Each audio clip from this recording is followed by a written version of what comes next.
Hello and welcome everyone. My name is Sandra Wattis and I'm going to be presenting the first half of today's webinar. It's great to be here with you. I've been with Pearson since 2015, and before that I worked as a Texas educator for over 10 years. So we know that your days are busy. We do appreciate you sharing this time with us. Today we're going to be reviewing the tools and resources that are already available to you as a DAWS district and that are helpful for dyslexia and dysgraphia evaluations. So we'll kick things off with a very brief review of what's included with your DAWS and your DAWS Plus subscriptions. Then we're going to take a look at where you can access other Pearson resources. But the bulk of our time today is going to be spent discussing tools included in DAWS that can help contribute to comprehensive evaluations. And we'll look at how those tools fit within a framework that can help guide decision making. And then we'll wrap up with a few updates. So as you know, as a DAWS district, you have unlimited access to over 40 tests on Pearson's Q Interactive and Q Global platforms. Here's a list of tests that are included for ability and achievement assessment, several of which we are going to be taking a closer look at today. These two columns here mark the tests that are available on Q Interactive. And here you see the tests that are available on Q Global and all of those features that are included. There is some overlap. For example, WISC-5 is available on Q Interactive, but you can also use Q Global for scoring and to access copies of the digital STEM book or the digital manual. Now here we see the tests that are going to be available for assessment around behavior, mental health, and executive functions. These tests are available for on-screen administration or remote on-screen administration, meaning that you can complete them on a computer or you could email them out through Q Global. And several of these rating forms are printable right through your DAWS Q Global account. And only you as DAWS customers have access to be able to print these forms from Q Global. I'm often hearing how much districts really enjoy having this extra feature. So here are tests that are available for developmental, speech and language, and motor sensory areas. You've likely heard that the new Bracken 4 is available on the new Assess app, which just released last week.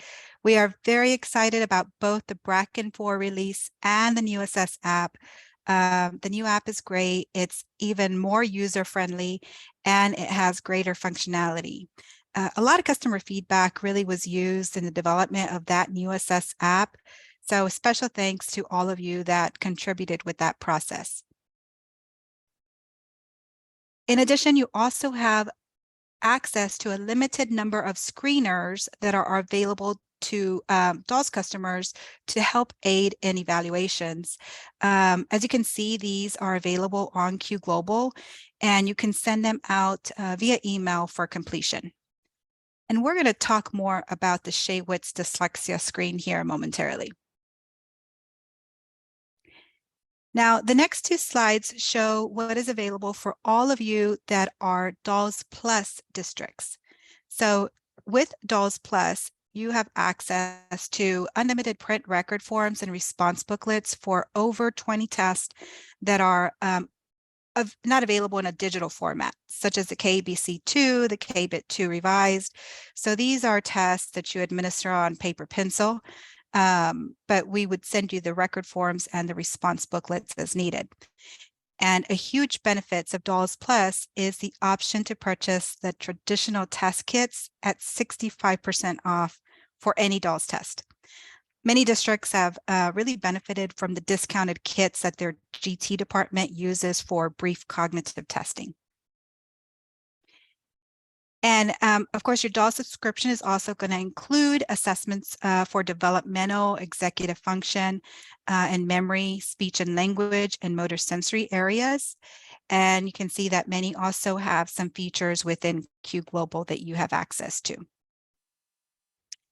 So we went through that pretty quickly, but if you'd like to review what's included with your DAWS subscription and get that updated test list, please check out our guide to the Digital Assessment Library for Schools.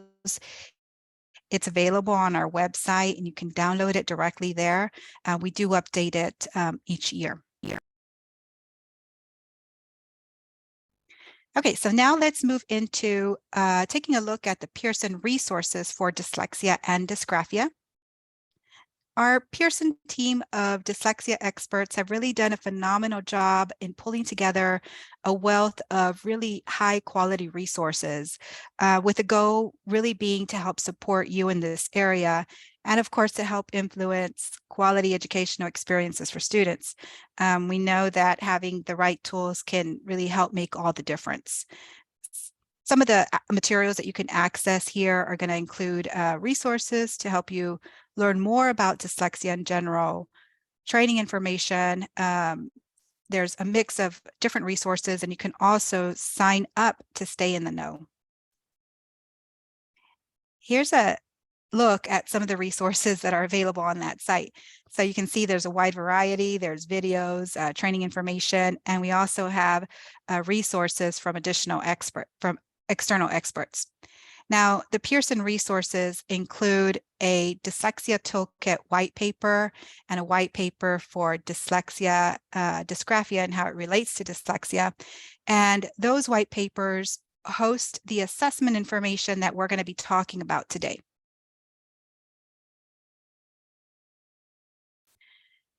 Our Pearson dyslexia experts, Dr. Christina Bro and Tina Eichstein, lead Pearson efforts in this area.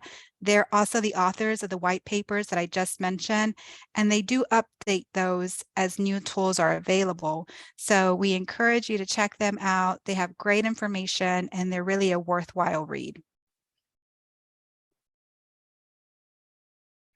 So let's now look at the dyslexia dysgraphia assessment workflow. This graphic represents how we conceptualize the workflow around assessment. It begins with screening, which is going to involve brief assessments that are highly predictive. And when those screeners show that students might be at risk of having dyslexia, the workflow is going to move to further assessment for a more complete evaluation. And then effective interventions would be the next step before you move on into progress monitoring. Each component of this workflow is necessary in order to get to the most effective results. And we know, of course, that identifying dyslexia must be a collaborative process. There's many professionals that are part of the dyslexia identification process, which is going to include classroom teachers, special educators, resource teachers, reading specialists, ed diags, SLPs, and school psychologists. Depending on the assessment models and legislation that impacts your state, the roles and the involvement that each professional has is going to vary. However, we do see some general consistency with the assess component of the dyslexia assessment workflow that is going to primarily involve your ed diags, your school psychologists, along with your SLPs. Of course, collaboration is going to be key to really facilitating a robust, evidence-based assessment and intervention plan that's going to create the best path for student success. And implementing an evidence-based process for dyslexia identification is so crucial. For this, there's a growing body of research that supports a multifactorial hybrid approach. Multifactorial because we know that not all individuals with dyslexia have the same underlying processing weaknesses. So a single criterion is not going to be enough to identify dyslexia, but instead a multifactorial approach is going to consider phonological processing weaknesses and weaknesses in other areas, for example, oral language, processing speed, and executive functions. Now, the hybrid model involves incorporating multiple sources of information, and it also considers the degree to which a student has responded to intervention. For example, a student that doesn't respond to high quality instruction or intervention may be more likely to have an underlying cognitive deficit that's manifesting as dyslexia. Now here we have Pearson's Dyslexia Toolkit. As you can see, Pearson offers a wide range of assessments across each of the 4 components of the workflow: screen, assess, intervene, and monitor. And this includes tests of intellectual functioning and oral language, since we know that diagnosis is going to require that comprehensive evaluation. On this toolkit, you can see both clinical and classroom tools that are used across a wide range of professionals, but today we're going to focus specifically on the highlighted tools. These are the ones that are included in either your DALS or your DALS Plus accounts. And we also have a Dysgraphia toolkit. Pearson offers tools in each of the 4 areas of the assessment workflow for dysgraphia as well. And again, the highlighted tools are those that are already available within DALS or DALS Plus subscriptions. Let's go ahead and dive into the different screeners. Now, here are the DALS screeners that are part of that toolkit for dyslexia and dysgraphia, and we're going to briefly touch on each of those measures. First is the Shaywitz Dyslexia Screen, which is sometimes just referred to as the Shaywitz. The author, Dr. Sally Shaywitz, is a global leader in the area of dyslexia. And the purpose of her tool is to quickly sort students as early as kindergarten into 2 groups: those at risk of having dyslexia and those not at risk of having dyslexia. Now, many of your districts might already be using a universal literacy screener, such as AimsWeb Plus, as an initial step in screening for dyslexia. As part of that process, students who are identified as at risk for reading problems based on their performance should also be given an empirically validated dyslexia screening test, such as the Shaywitz, because we know that not all students that have reading difficulties are necessarily at risk of having dyslexia. Rather, their reading difficulties could be due to lack of instruction or perhaps lack of attendance in early childhood programs because of COVID closures, for example. Now, the Shaywitz is going to be an observational teacher rating scale for grades K, 1, 2, and 3, and it focuses on phonological, linguistic, and academic performance because it captures that teacher insight based on the interactions that the teacher has with the student over time. It's ideally suited to assess early language and academic behaviors that are indicative of a high risk of dyslexia in students. Our next measure is the RAP-5 test, which is going to measure achievement skills in reading, mathematics, and spelling.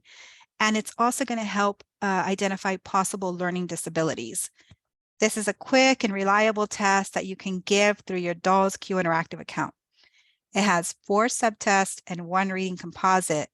And that composite is a valid dyslexia screening measure, which can be administered in about 20 minutes or less for grades 1 through 12. You get that reading composite by combining the standard scores for 2 subtests, which would be the word reading and the sentence comprehension. And this test, by the way, offers 2 parallel forms. And again, it's available for administration on Q Interactive, and you can also score it within your DALS Q Global account. Now, the KTEA3 brief form is used to screen for weaknesses in reading, writing, and math, and also to get to a general estimate of academic achievement.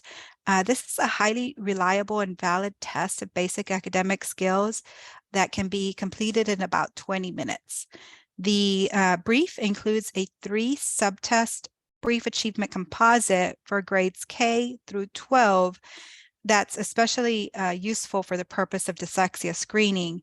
And then further, if further evaluation is needing, the results could be applied to either Form A or Form B of the KTEA3 Comprehensive, which can really save you some time. You can access scoring, digital manuals, and the digital stimulus books in your DALS Q Global account. Now, from the comprehensive KTEA3 and the WIAT-4, dyslexia index scores were designed to provide reliable and clinically sensitive composite scores. They also help identify students that might benefit from comprehensive evaluations or a more intensive intervention approach. These composite scores are based on only 2 to 3 subtests that can be completed in 15 minutes or less. So these are pretty fast. They cover the full age range of the WIAT-3 and the KTA of the WIAT-4, excuse me, and the KTA3. And just like the brief, if further evaluation is needed, you can apply the composite scores to the comprehensive forms without having to re-administer those subtests. Both of these are going to be highly reliable, and the standard scores that correspond to one of 6 categories of risk for dyslexia that range from very low to very high. And these composite scores are hand scored. You can access the digital manuals and the stimulus books through your DALS Q Global account, and you can also administer them on Q Interactive. Now here we see a table that summarizes the reliability, the clinical validity, and the administrative time for the dyslexia screeners that we just reviewed. You can see that the reliability of all these screeners range from good to excellent, and all of them have large effect sizes, and the combined measure of sensitivity and specificity are all good to excellent as well. Now, in addition to the screeners for dyslexia, we also have an effective screener for dysgraphia. The WIAT-4 alphabet writing fluency subtest measures letter writing fluency. So in this subtest, the examinee is going to write as many letters of the alphabet as possible within 60 seconds. This subtest is going to be available for grades pre-K through grade 4, and it can be administered either individually or in small groups. You can use Q Interactive, and in that case, the examiner is going to be using the iPad for recording and timekeeping, and the student is going to be writing in the response booklet. Now, this wraps up our section on screeners. I hope it was helpful information and perhaps included a few takeaways. I'm now going to pass it over to my colleague, Natalie, who will talk more about assessments. Thank you, Sandra. Hi, everyone. I'm Natalie Bernard, and I joined the Pearson team last year. Prior to that, I was an educational diagnostician. So like Sandra said, now that we reviewed the screening options for dyslexia and dysgraphia that are available in our DALS library, we're going to move to the next stage in our workflow and look at the assessments that DALS has to offer. So while screening instruments can help save you time by quickly sorting students into 2 groups, at risk or not at risk for dyslexia, diagnostic instruments are intentionally designed to probe more broadly and deeply. To support this process, Pearson offers assessments of academic achievement, intellectual functioning, and oral language, and all are part of our DALS library. So on the left of your screen, you'll see the 4 academic achievement assessments included in the Dyslexia Toolkit. We have the KTEA3, PAL2, the Woodcock Reading Mastery Test, and the WIAT-4. On the right side, you'll see the achievement assessments that are included in the Dysgraphia Toolkit. So they are the PAL2, KTEA, and WIAT, as well as the NEPSI, the BOT, and the Berry VMI. So let's take a deeper look at each of these assessments. So first, we have the KTEA-3, the Kaufman Test of Educational Achievement, 3rd edition, is used to evaluate academic skills in reading, writing, math, written language, and oral language, and was authored by Drs. Alan and Nadine Kaufman.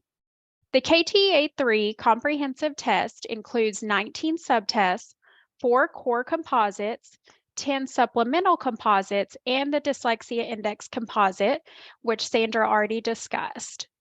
The KTEA-3 also has 2 parallel forms with scoring that's available on Q Global and digital administration and scoring on Q Interactive.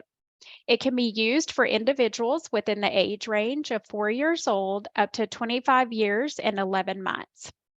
A few of the benefits of the KTEA are that you can measure progress or response to intervention and identify learning disabilities, as well as adjust instruction based on performance.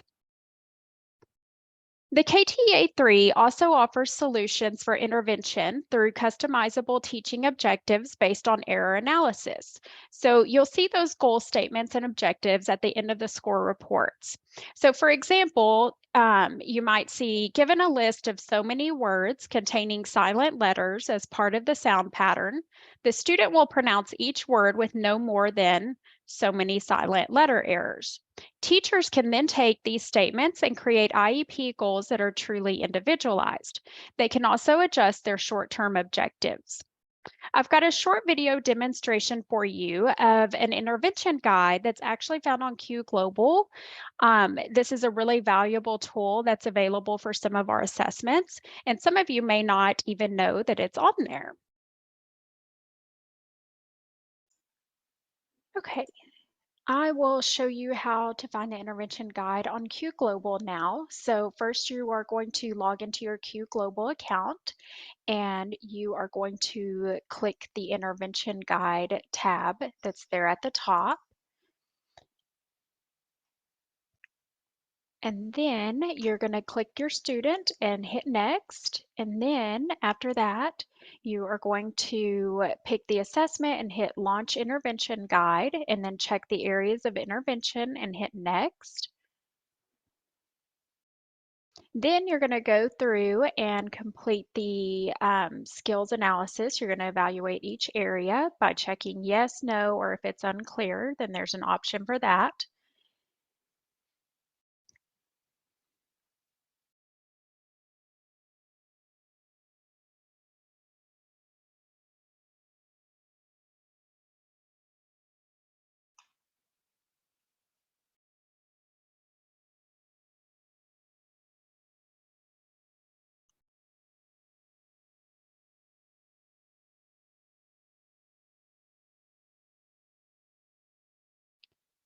And as you can see, there are several areas to evaluate, so it's very thorough. And then once you get done with that, then you're going to hit Generate Report, and Q Global is going to create a report based on the grade level.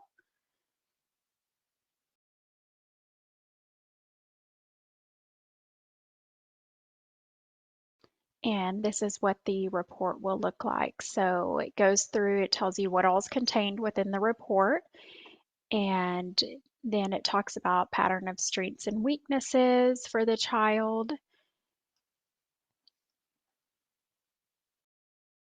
If they have a double deficit, and then suggestions for intervention, and it'll go through each of the areas and give you different recommendations for each.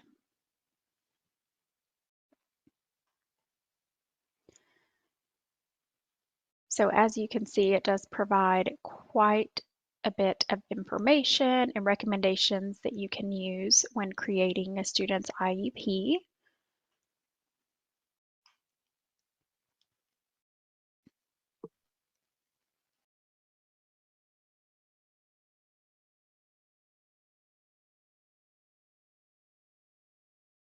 And then at the end of the report, it's also going to provide you with examples of evidence-based programs that you can see and go through those and look at them. And then It's also going to provide you with a glossary of terms that are used, and then it'll go through references at the end. Okay. Okay, next we'll look at the Wyatt 4. So the Wyatt 4 is one of Pearson's most popular tests, and it's widely used across the US. It was published in 2020, and there were some really exciting updates that were added to this test, such as phonemic proficiency, which measures speed and accuracy of phonological manipulation. And I know that many of us use the CTOP to measure phonological awareness when we are testing for dyslexia, but you can use the phonemic proficiency subtest in place of that. And the score results from that test will provide a breakdown of the child's performance on elision of initial sounds and medial sounds, substitution, and also reversals. So it consists of 20 subtests with 4 core composites and 10 supplemental composites. The Wyatt 4 is used to evaluate listening, speaking, reading, writing, and mathematics and provide information about normative strengths and weaknesses in those areas. Examiners can choose to administer any combination of subtests to assess a broad range of skills or specific areas of need, and results from the Wyatt 4 can be used to inform decisions regarding eligibility for services, placement, or diagnoses of specific learning disabilities. Digital administration is available on Q Interactive, and we have scoring also available on Q Global, and the Wyatt 4 is included in the DAWS library, of course. Score reports for the Wyatt 4 also include instructional recommendations for writing annual goals and short-term objectives based upon the results of the skills analysis, or for subtests without a skills analysis, overall subtest performance. So as you can see on your screen, the score report provides you with an annual goal, and then there's the short-term objectives that are listed. These are an excellent guide for your teachers to utilize when they're writing their students' IEP goals and objectives. Now let's take a look at the PAL-2. So the PAL-2 diagnostic assessment for reading and writing is designed to measure reading and writing related processes to facilitate the differential diagnosis of dyslexia. It's often used to complement an evaluation that includes the KTEA, Wyatt, or the Woodcock Reading Mastery Test, and is ideal for pinpointing why a student struggles in reading and or math. So we already know that they're struggling based on the evaluation data that we've already gathered. So we need to connect the why piece to that, and the PAL does that. The more we know about the why, then the better our interventions are going to be, which will lead to better academic outcomes for our students. The PAL can be administered to students in grades K through 6th grade and can be used at 3 tiers: prevention, problem-solving consultation, and differential diagnosis. There's one form that has to be manually scored, and the PAL recommends resources and types of interventions based on results. The PAL-2 includes the one-hand score form, as is included as part of the DAWS Plus subscription. And if your district has DAWS Plus, then you can receive the kit at 65% off and receive free forms. And next, let's look at the Woodcock Reading Mastery Test. So I'll be completely honest here and just say, I know many of us typically go for a Wyatt or a KTEA. I myself was a Wyatt girl, but I really wish that I'd have looked more at this test and utilized it because it provides a comprehensive look at an individual's reading performance, enabling data-based decision-making that's required by a variety of federal and state programs and initiatives, such as Reading First and IDEA. The Woodcock Reading Mastery Test 3rd edition is a comprehensive tool that does several things. So it identifies specific strengths and weaknesses in reading skills to plan targeted remediation. It determines reading strategies for students with special needs. It evaluates struggling readers and screens for reading readiness. It guides educational selection and placement decisions. It tests efficiently with simplified administration and scoring. It includes 9 tests that provide 4 cluster scores, and it also has 2 parallel forms. Those 4 cluster scores include readiness, basic skills, reading comprehension, and total reading. And I'd also like to note that error analysis is also available with this test. It can be given via paper pencil, but digital scoring is available on Q Global, and the scoring is included with DALS, and the unlimited print forms are included with DALS Plus. So handwriting is a complex task that requires both visual and motor skills. A child with dysgraphia may struggle with visual motor integration because handwriting requires us to coordinate our visual perception with our hand and finger movements to produce writing. So we've included a few options in our DAWS library to assess visual motor integration. Let's start with the NEPC-2. So this test is used to assess several different areas: executive functioning and attention, language, memory and learning, sensory motor functioning, visual spatial processing, and social perception. Fingertip tapping falls under the sensory motor domain, and design copying falls under the visual spatial processing domain, and both can be used as assessment constructs for dysgraphia. The age range for this test is from 3 years old up to 16, and both subtests are part of Q Interactive. And the NEPC kit also qualifies for the 65% discount with DAWS Plus, as well as unlimited print forms with DAWS Plus. The BOT2 delivers the most comprehensive and precise measure of motor skills, both gross and fine, and many OTs use the BOT2, so they would also benefit from this being part of the DAWS library. It provides 6 composite scores and then 1 comprehensive measure of overall motor proficiency and supports motor diagnosis of motor impairments. It's also used to screen individuals who may have certain deficits in motor ability and who might benefit from further evaluation or interventions. So fine motor precision and fine motor integration can both be used to assess visual motor coordination when completing a comprehensive dysgraphia evaluation. And the BOT2 is actually included as part of both DAWS Complete and DAWS Plus. And I'd also like to note that the BOT3 is in the works, so that's very exciting.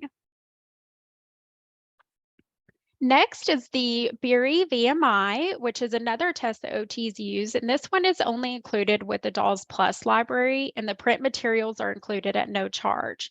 So a short format and full format tests present drawings of geometric figures arranged in order of increasing difficulty that the individual is asked to copy. This identifies individuals who may be encountering difficulties in visual motor integration. Another highlight of it is its use with individuals of diverse environmental, educational, and linguistic backgrounds as a culture-free, nonverbal assessment. It was standardized on a national sample with proven reliability and validity and can be used for ages 2 up to 99. So the next slides are just going to be for your reference. They show the content coverage of the 4 academic achievement measures that we just looked at in the areas of dyslexia, as well as the additional academic achievement measures that can be used for dysgraphia. So the first column is going to list the areas of dyslexia assessment, and then we see the subtest names under each of the 4 academic tests as they relate to those key areas for dyslexia assessment, which include phonics skills and letter knowledge, decoding, word reading, reading fluency, spelling, written expression, receptive vocabulary, rapid naming, phonological awareness, and auditory working memory. And then the next slide shows the subtest names for the secondary areas for each academic test. And here's the recommended dysgraphia assessment constructs and related measures. And the tests highlighted in yellow are part of the DAWS and/or DAWS Plus library. And please remember that these these 3 slides are just a general guide and to be mindful of legislation specific to your state when reviewing this. Pearson's toolkit for dyslexia evaluations also includes tests of intellectual functioning and tests of oral language, and I'm going to briefly review those for you. So our white paper states that within the context of a dyslexia evaluation, these tests can be used to assess individuals with complicated learning profiles, to facilitate the differential diagnosis of dyslexia, developmental disability, intellectual disability, and language disorders, to identify dyslexia using a pattern of strengths and weaknesses or ability achievement discrepancy approach, and to develop individual approaches to intervention that consider areas of processing strengths and weaknesses. So here are several widely used C-level qualification assessments, which many of you are already familiar with. So first, the DOS-2. And just a side note that the DOS-2 normative update school age with Q Global scoring is being released in May and will show up in your library. After that, we have the KBC, the NEPC, and of course our Wechsler assessments, the WACE, the WISC, the WIPC, and the Wechsler nonverbal. The list also includes a B-level assessment, the KBIT2 revised version. The new KBIT2 Revised provides information about verbal and nonverbal intellectual functioning in about 20 minutes. And all of these tests, like we said, are included with your library. And then here's another reference slide that lists the key cognitive areas measured by the WISC in the new KBIT2 Revised in the context of a dyslexia evaluation. And this slide is just for your reference and is available in our white paper, along with information on some cognitive ability linking studies. Next, the Pearson Toolkit for Dyslexia Diagnostic Evaluations also includes test of oral language. So the SELF, PPVT, and EVT, of course, are all administered by an SLP. However, the oral expression and listening comprehension subtests on the Y-4 can be administered by anyone with at least a level B qualification. With the exception of the auditory skills assessment, the tests listed are included as part of DALS. And then over there on the side, just for reference, it shows the subtest names for the SELF-5 as they relate to key language areas for dyslexia evaluation. So of all these measures, the SELF-5 does provide the most comprehensive battery of tests for language assessments, including measures of oral language and written language. However, we know that in reality, it can be difficult to have our SLPs involved in every dyslexia evaluation. So please note that the Y-4's listening comprehension and oral expression can be used to assess a student's oral language for the purposes of a comprehensive evaluation. Now that we've reviewed the screeners, assessments, and interventions that are part of our DALS library, let's move to the last piece of the workflow, progress monitoring. So we have 3 progress monitoring tools within the DALS library that are available with certain assessments, and let's take a look at each one. So gross scale values are preferred over standard scores and percentile ranks for measuring growth. They compare an examinee's performance on a particular subtest or composite relative to their own past performance. So a significant increase in the gross scale value scores would indicate that the examinee has just demonstrated significant progress. For dysgraphia, you can use the gross scale values for the Y-4 and the KTEA. In dyslexia, the Wyatt, the KTEA, the RAT, the SELF, PPVT, and EVT. And then a last note on those, they're obtained on one form, the gross scale values that are obtained on one form are directly comparable to gross scale values obtained on the other form when you're using an assessment with 2 forms like the KTEA. Next is the Progress Monitoring Assistant. So that is a software application that's available for the Wyatt, the PPVT, and EVT that analyzes changes in an examinee's gross scale values and standard scores over time. And last is the Relative Performance Index scores. That's provided on the Woodcock Reading Mastery Test. It translates a normative score into task performance terms. So, for example, an RPI of 70/90 indicates that the examinee will perform with 70% accuracy on items that the average individual in the same grade or age performs with 90% accuracy. It's the probability of successfully performing a task, not relative standing in a group. And changes in RPI scores over time can be used to measure progress if the educational team establishes criteria for sufficient growth based on RPI scores.